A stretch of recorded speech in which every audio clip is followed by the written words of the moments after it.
Lo que nos toca ver ahora, déjeme- lo que nos toca ver ahora en los modelos macroeconómicos y la política económica en el corto y largo plazo, vamos a trabajar lo que es la nueva teoría keynesiana. Vamos a ver en qué consiste esto de la nueva teoría keynesiana eh, y tener claro cuáles son sus aspectos básicos y definiciones.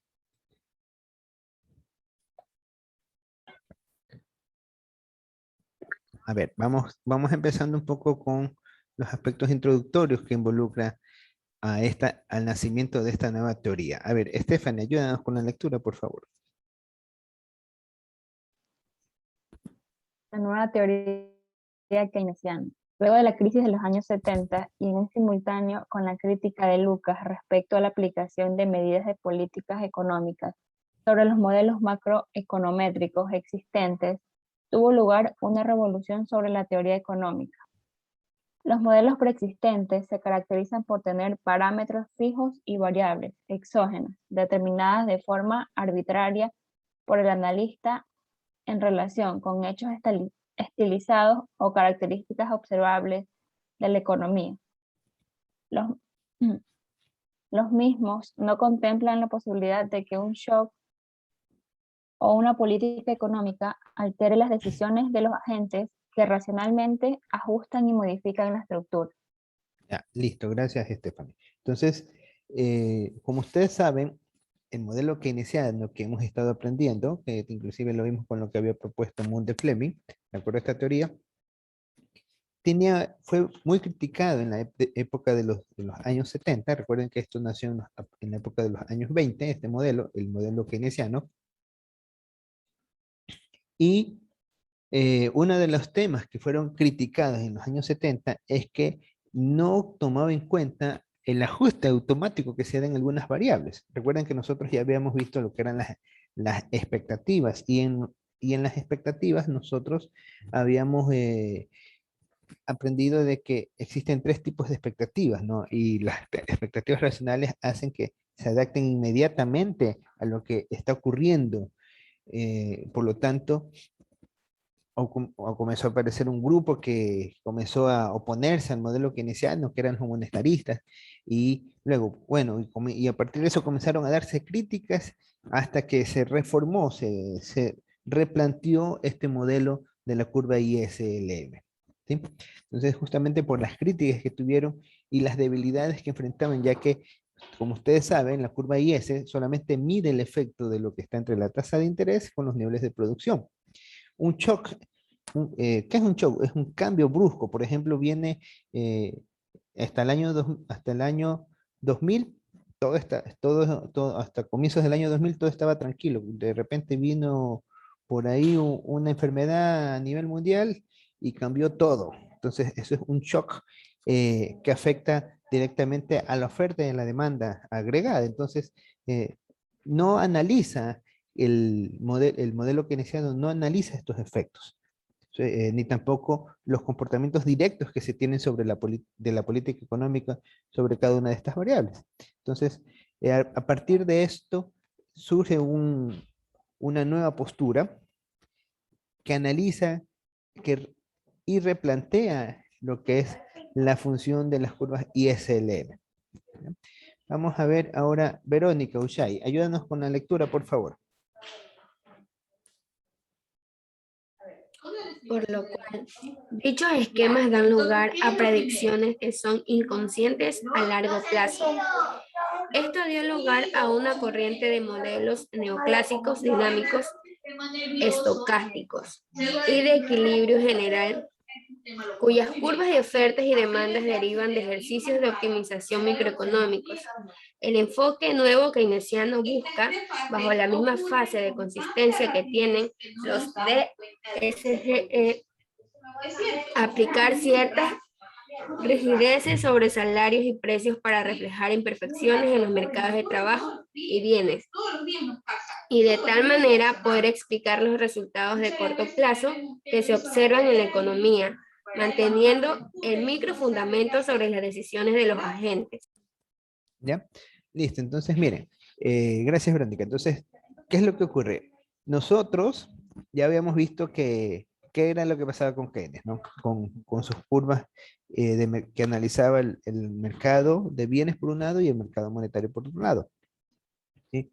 Luego, cuando aparecen los modelos neoclásicos, estos se vuelven más dinámicos, es decir, ya comienza a avanzar inclusive la matemática, ya comienza a avanzar en los cálculos con los cuales desarrollaban las evaluaciones y ya no era simplemente el estudio de la economía, el trazar una curva y medir qué está pasando con la curva, con las intersecciones de las curvas. Ya se volvió más técnico. Ya inclusive el uso de la tecnología se volvió más factible, entonces ya fue más viable realizar ciertos procesos que anteriormente se los realizaba a mano. Entonces, a partir de esto, comienza a replantearse, ¿no? Pero esta vez se utilizan argumentos que nosotros encontramos en la microeconomía, como lo que es la teoría del consumidor. Analizamos también, se comienza a analizar también lo que pasa con los niveles salariales, que normalmente en el modelo inicial no se lo consideraba como tal. Lo único que llegábamos a considerar respecto a la parte laboral era la demanda la demanda de saldos reales, donde en la demanda de saldos reales veíamos los niveles de producción relacionados a la tasa de interés, que es prácticamente la ecuación de la cantidad de dinero que se demanda, ¿no? Entonces eso ya nosotros habíamos visto, inclusive habíamos explicado en una clase anterior cómo se lo calculaba. Ahora, ¿qué es lo que plantea? Dice, no, hay un efecto adicional que se debe considerar. Se va a considerar qué sucede con los niveles de empleo y qué sucede con los niveles de inflación. Entonces, se incorpora a la tasa de interés este fenómeno, que es ajustado por la tasa de inflación. Entonces, eso hace que se reajuste y se modifique o se replantee, mejor dicho, lo que es las funciones IS y la función LM en el modelo básico propuesto por Keynes. Entonces, nosotros, para el modelo keynesiano, teníamos que contemplaba los siguientes argumentos. A ver, acá. Leonardo, ayúdanos con la lectura.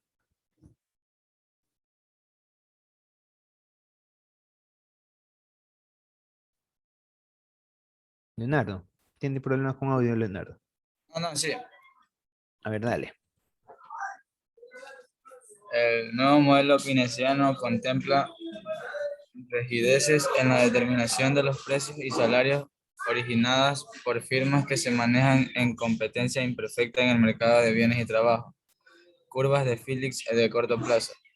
La inflación en el periodo T dependerá del gap entre el producto en T y el equilibrio estructural y un componente inercial. Sumado a esto, se define una curva de Phillips de largo plazo, dado que dicha relación entre inflación y desempleo solo es explotable a corto plazo. Ya listo, gracias, Leonardo. Entonces, incorporamos nosotros el concepto del modelo keynesiano, lo que plantea Phillips. Ustedes deben recordar que Phillips hacía un planteamiento en el cual se analizaba qué sucede con la tasa de inflación y con la tasa de desempleo. Él llegó a la conclusión de que presentaban una relación inversa entre la tasa de desempleo y la tasa de inflación. ¿Qué significa esto de relación inversa? Que cuando los niveles de inflación incrementan, vamos a tener que los niveles de desempleo se van a reducir. O visto al revés, que cuando los niveles de desempleo aumentan, la tasa de interés tiende a bajar, ¿no? Entonces, esto es lo que nosotros vamos a incorporar este fenómeno, ya no solamente en el corto plazo, sino en el largo plazo. Y a esto nosotros tenemos que reacomodar con lo que va a pasar en el proceso de las curvas ISLM y vamos a tener un nuevo enfoque. también vamos a tener que la política monetaria va a cambiar. ¿Ya? Vamos a ver aquí. Viviana, ayúdenos con la lectura, por favor. Un banco central que, en lugar de hacer política monetaria de forma exógena y arbitraria, como se refleja en una tradicional curva LM, hace política monetaria ajustando la tasa de interés derivada en la regla Taylor 33. Su decisión óptima, que surge de sus preferencias y de su grado de aversión al desempleo e inflación. Se representa un modelo de 3 ecuaciones presentando a continuación. Es una simplificación de un modelo tradicional de neo-keynesiano. Ya listo. Entonces, lo que nos leyó Verónica menciona de que ahora el Banco Central sale de su bosquejo normal de solamente querer controlar la política monetaria. Dice, bueno, el Banco Central dice, yo voy a controlar la política monetaria por medio de la tasa de interés. Entonces, yo sé que si subo la tasa de interés o subo el encaje bancario o se emite mayor cantidad de dinero, voy a tener control sobre la oferta de dinero. Entonces puedo manipular la demanda de dinero y así puedo hacer política monetaria. Pero esto se lo hacía de una manera un poco arbitraria. Y cuando tenemos un término exógeno, significa desde un punto aislado, ¿no? O sea, simplemente hacíamos la política y ya, y esperábamos que se den el resultado deseado, ¿no? No analizaba, no tomaba en cuenta lo que pasaba con el desempleo. Recuerden que el desempleo también es una variable económica que afecta a la demanda. Teníamos la inflación, igualmente la inflación va a tener efectos sobre la demanda. Entonces, no tenía en cuenta esos desempeños y, como les dije, ¿qué es lo que opta? Replantearse el modelo. Entonces, y este replanteamiento es lo que da origen a la teoría neo-keynesiana. Entonces, esta teoría neo-keynesiana replantea las ecuaciones. Entonces, la curva IS, que significa Invest in Saving, ¿sí? Plantea lo siguiente. A ver acá, Cedillo, ayúdanos con la lectura. Yo soy economista. Sí, Cedillo. Ayer. Modelo 3 ecuaciones. Curva IS. Una curva IS estándar de pendiente negativa que representa los equilibrios en el mercado de bienes para cada nivel de tasa de interés real. Los desplazamientos de la IS vendrán dados por aumento en consumo, inversión y gasto, reflejados en A. Un supuesto esencial que se va a incorporar en este modelo es que el Banco Central, si bien tiene la capacidad de fijar la tasa de interés nominal, consideramos que en el corto plazo de la tasa de inflación esperada está dada, por el cual indirectamente el Banco Central puede fijar la tasa de interés, la tasa real R. Ya, entonces nosotros aquí vemos lo que normalmente hace la tasa de interés, la curva IS, ¿no? Nosotros habíamos aprendido que esto se derivaba de la producción nacional. Y la producción nacional la reorganizábamos y vamos a tener que A era la absorción, donde la absorción está considerando lo que es la inversión, el gasto y el consumo. O sea, la sumatoria de estos tres efectos es lo que se va a representar en el elemento autónomo, que representa la curva IS, mientras que la tasa de interés, simplemente veíamos qué es lo que pasaba con la tasa de interés, ¿sí? Y básicamente este efecto se da en el corto plazo. No considera los temas de inflación. Ahora, ¿qué es lo que hace? Vamos a ver acá. Doris, ayúdanos con la lectura, Doris.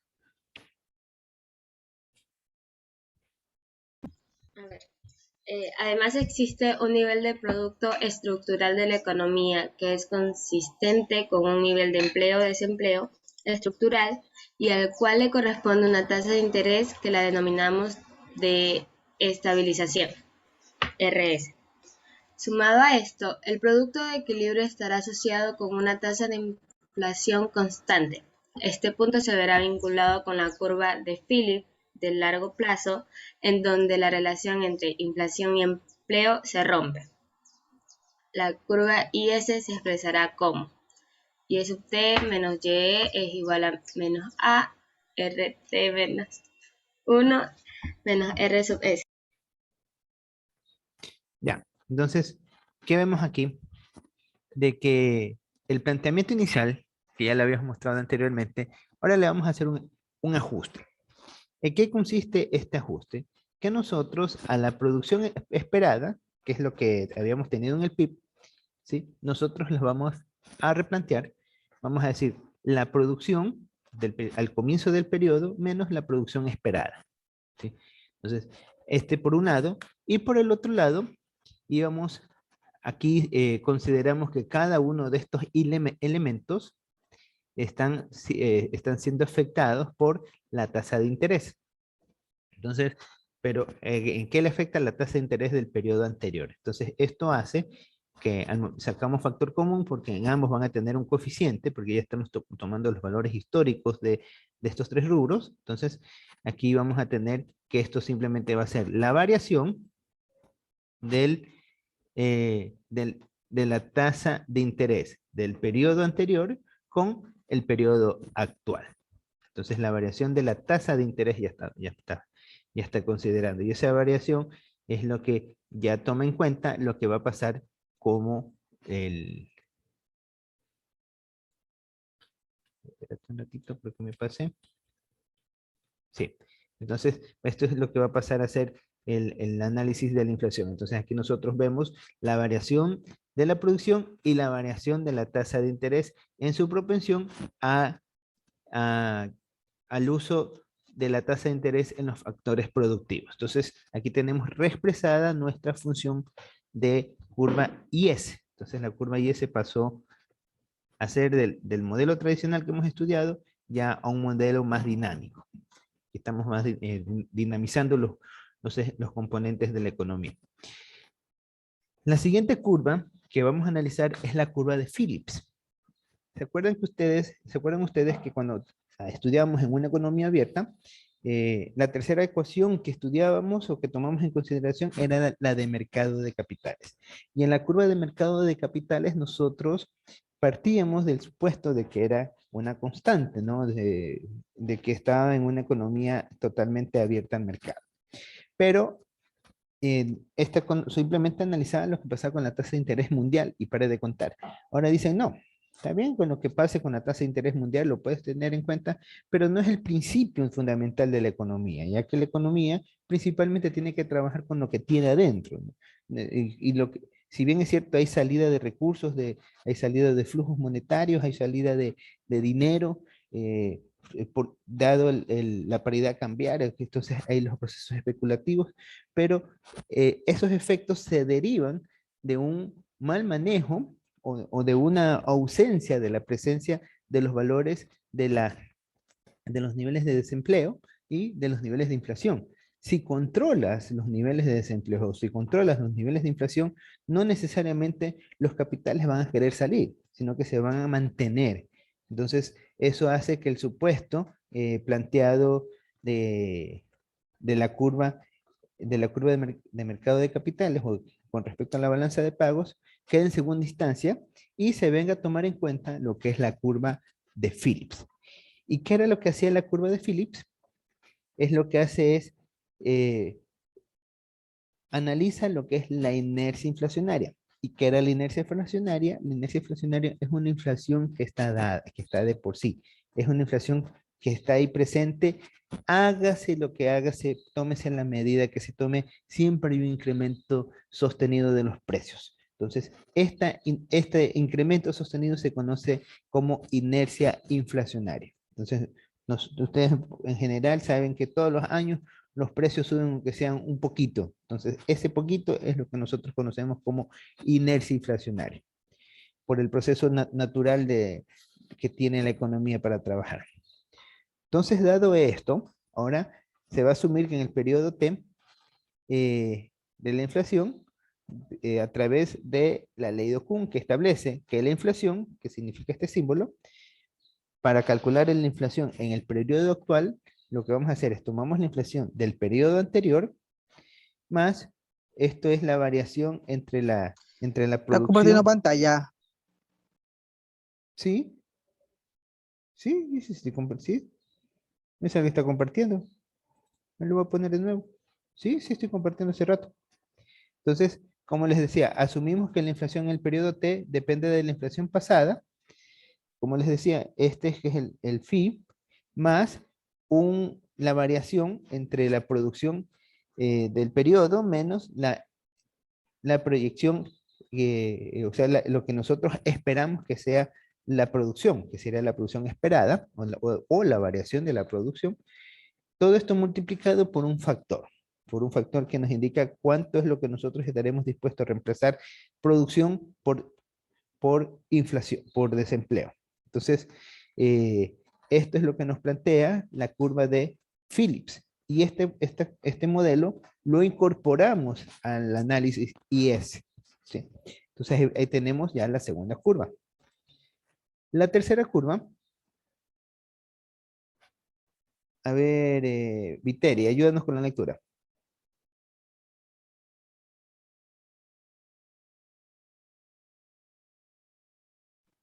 Abraham. Curva M. Hola, curva MR. Money Rule. Dice, la regla monetaria. Es la tercera ecuación dentro de este modelo, la cual se deriva de la decisión óptima de la tasa de interés que enfrenta el Banco Central dado al trade-off entre inflación y empleo. El Banco Central tiene una función de pérdida, la cual minimiza L igual a YT menos YE al cuadrado más delta, ese creo que es pi t sobre pi tiempo, creo que, donde el pi t es el target de inflación y delta es un parámetro de aversión del Banco Central.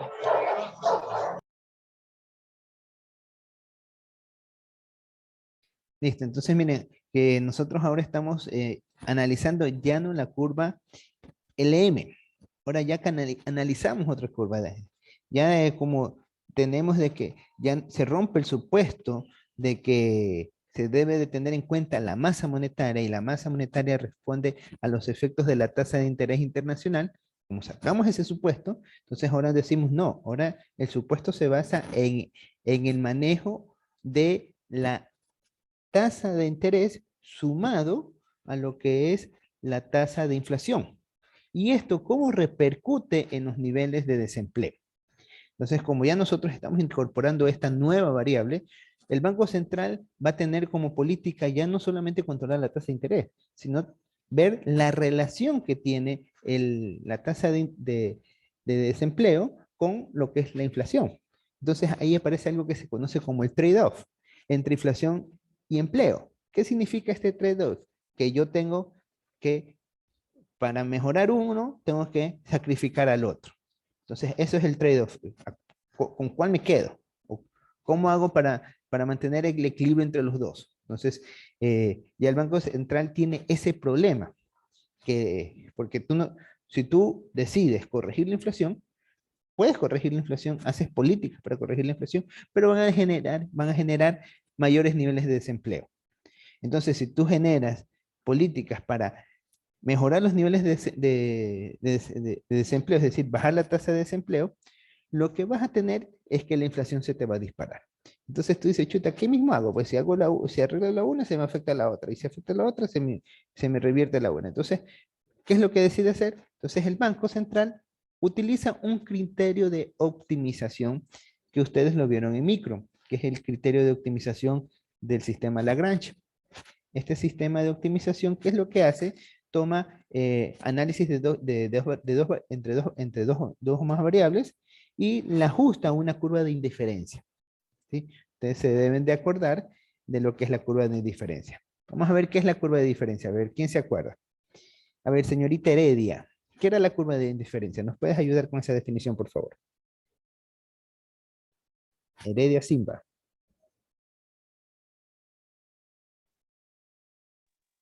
Buenos días, profe. Buenos días.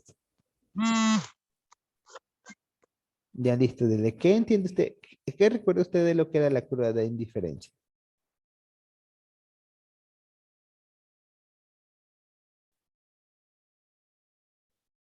¿Ya? A ver. Eric Valverde. Buenos días. Eric, Buenos días, profesor. ¿nos puedes indicar tú qué recuerdas de lo que es la curva de indiferencia? Ah, lo que recuerdo un poco, recuerdo que solo hay dos bienes, o sea, que interactúan dos bienes, creo, dos bienes para, creo que era la satisfacción, creo, de una persona, del país, no recuerdo bien. Creo ¿Ya? que era de la persona porque como es algo micro, entonces es Ajá. algo de una persona. ¿Ya? ¿Tienes la idea? A ver, Kenneth, ¿qué nos puedes decir tú? ¿Qué son las curvas de indiferencia?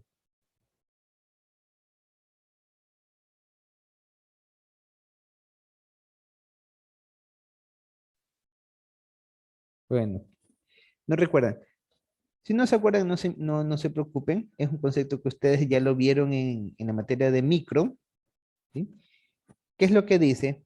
Ustedes, acuérdense cuando tenían la teoría del consumidor, tenían por un lado bien 1 y tienen el otro lado el bien 2. Entonces ustedes tenían un presupuesto, ¿no? Acuérdense que tenían la recta presupuestaria.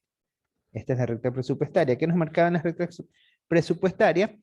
Eh, con un nivel de ingreso dado, las combinaciones de consumo que tú puedes hacer. Entonces, todo es lo que está en esta línea es el nivel máximo de combinaciones que tú puedes hacer para obtener el bien X1 y el bien X2. Estos son los niveles máximos de combinaciones. Y esto que está debajo de la curva son todas las posibilidades de combinaciones que tú tienes. ¿Sí? Entonces, ¿qué es lo que decide? Tú sabes que tienes un nivel de ingreso. Entonces, con el nivel de ingreso tú puedes decidir comprar tanto de X, tanto de este bien, como tanto de este bien. Entonces, esto te va a dar, si te da por acá, ¿qué tenías si te da por acá?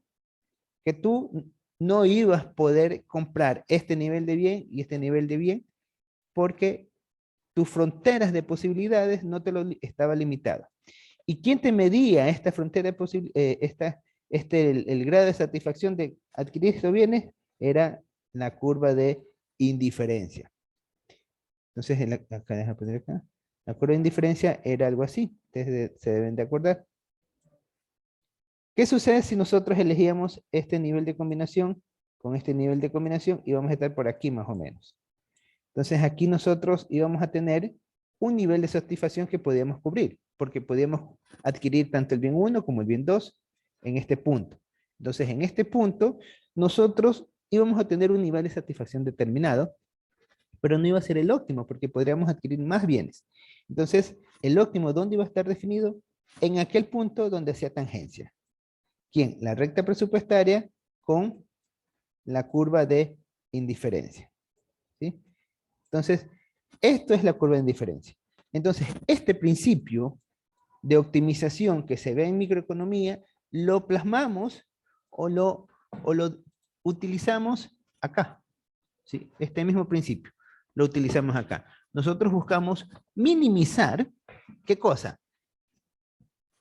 Los efectos derivados en el nivel de desempleo, en la inflación, donde aquí van a recoger los niveles de desempleo y acá se van a recoger los niveles de inflación, minimizar esto, minimizar los niveles de desempleo y los niveles de inflación. Aquí alguien está ingresando. Entonces, al momento que hacemos esto, nosotros lo vamos a hacer mediante un proceso de optimización. Entonces, a ver acá.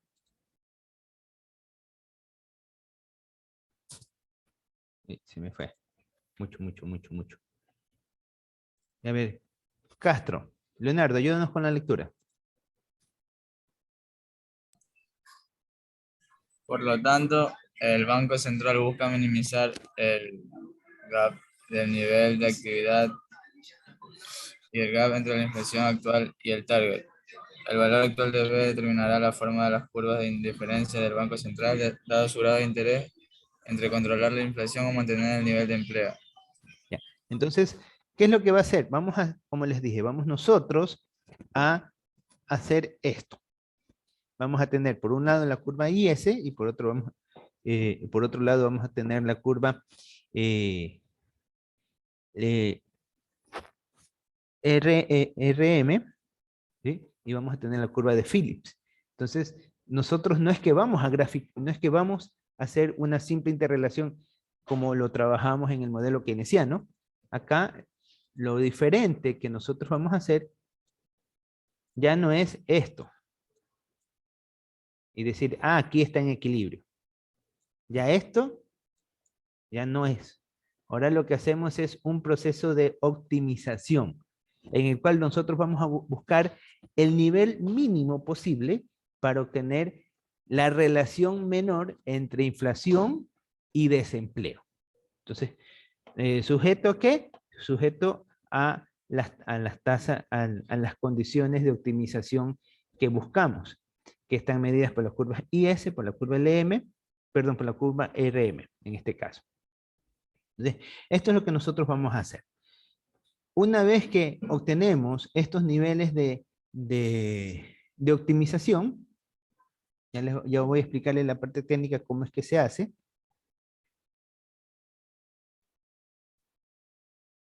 Una vez que hacemos esto, vamos a tener que si el coeficiente beta es mayor a 1, nosotros vamos a decir que en la economía el Banco Central va a ser adverso a la inflación. Es decir, que no le va a tomar mucha importancia a la inflación y va a comenzar a hacer políticas para controlar el nivel de desempleo. ¿Sí? Eso significa si el beta es mayor a 1.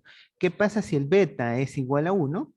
Vamos a tener que el Banco Central se va a preocupar de manera balanceada en controlar la inflación y el desempleo. Es decir, que no va a preferir incrementar la inflación sacrificando empleo, o no va a querer aumentar empleo sacrificando inflación. Va a ser una postura de que se mantengan los niveles estables. Si tenemos que el beta es menor a 1, entonces va a ser adverso al desempleo. ¿Qué significa adverso al desempleo? De que preferirá hacer políticas que afecten al desempleo antes que afecte a la inflación. Si tenemos una beta con pendiente infinita, ¿sí? O sea, tenemos una línea completamente vertical, entonces vamos a tener, no, completamente horizontal, perdón, entonces vamos a tener que al Banco Central lo único que le va a preocupar controlar es la inflación. En cambio, si tenemos una línea completamente vertical, al Banco Central solamente le va a preocupar medir los niveles de actividades, o sea, relacionado con la tasa de desempleo. Esto es el aporte que hace este modelo neo-keynesiano, porque ya no solamente analiza la tasa de interés como tal, ¿no? Aquí, si bien es cierto, la tasa de interés se vuelve parte de la política económica que hace el gobierno por medio del Banco Central, ahora ya no analiza netamente este efecto, sino que analiza los componentes relacionados al nivel de desempleo y al nivel de inflación. Entonces, para poder hacer este proceso, nosotros trabajamos esta condición. Aquí lo que hemos es ya expresado la función la función IS optimizada, donde tenemos que esta es la variación de la producción elevada al cuadrado, más un coeficiente beta que corresponde al componente de Phillips, este es el que corresponde al componente de la curva IS, sujeto a la restricción planteada por la curva RM. ¿sí? Aquí tenemos, esta es la curva de Phillips, la curva RM, perdón. Acá tenemos la curva de Phillips y acá tenemos la curva IS. Entonces, lo que hacemos es replanteamos y buscamos maximizar estas dos expresiones. Maximizamos estas dos expresiones. Dado que el Banco Central opera sobre la tasa de interés del periodo anterior, ¿qué significa? Que para el periodo actual y tomar las decisiones de cuál va a ser la tasa de interés en este nuevo periodo, tú tienes que ver cuál fue la tasa de interés del periodo anterior, ¿no? O sea, tú, si el periodo anterior la tasa de interés fue del 12% y ahora tú quieres bajar la tasa de interés, entonces obviamente siempre vas a ver lo que pasó en el periodo anterior, ¿no? Entonces, la misma impacta sobre el nivel de producto T, por ende, nuestra variable de control aquí va a ser YT. Entonces, la variable de control es YT. Las demás son variables independientes. Y ahí tenemos ya nuestro modelo, al cual le vamos a hacer el proceso de optimización bajo el esquema de lo que plantea Lagrange. Y en este bosquejo, prácticamente lo que nosotros buscamos hacer es tener, por un lado, el nivel de la tasa de interés, ¿sí?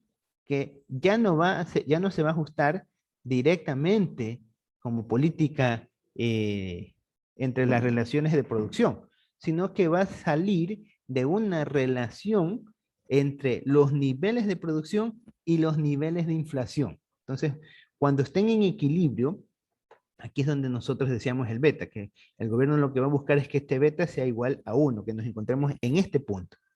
Si el beta se sube de 1, entonces va a ser políticas que se encaminen a bajar. Si baja de 0, va a buscar políticas que se encaminen a incrementar. ¿Sí? Entonces, ese va a ser el equilibrio que va a buscar, y en este equilibrio del nivel de producción es donde va a fijarse la tasa de interés. Cuando ya estén en equilibrio los niveles de inflación, los niveles de desempleo, perdón, con respecto a los niveles de producción. ¿Sí? A ver acá. Yael, ayúdanos con la lectura. Yael. Sí. Esta última ecuación da una idea de cómo tiene que ajustar el Banco Central la tasa de interés en T-1 con relación a la tasa de interés de estabilización en respuesta a la desviación de la inflación en T-1 cuando aplico la política respecto al target. ¿Ya? Entonces, esto es lo que abarca el análisis de la curva del nuevo modelo neo-keynesiano. Entonces, ¿qué es lo que involucra el modelo neo-keynesiano? Son 3 aspectos, ¿sí? El primero, que hay un replanteamiento general de todo el sistema de bosquejo de su equilibrio. Segundo, ya no se enfoca en el manejo de la tasa en estudiar lo que pasa en la tasa de interés con respecto a la producción. Ahora incluye en su análisis, como tercer punto, incluye su análisis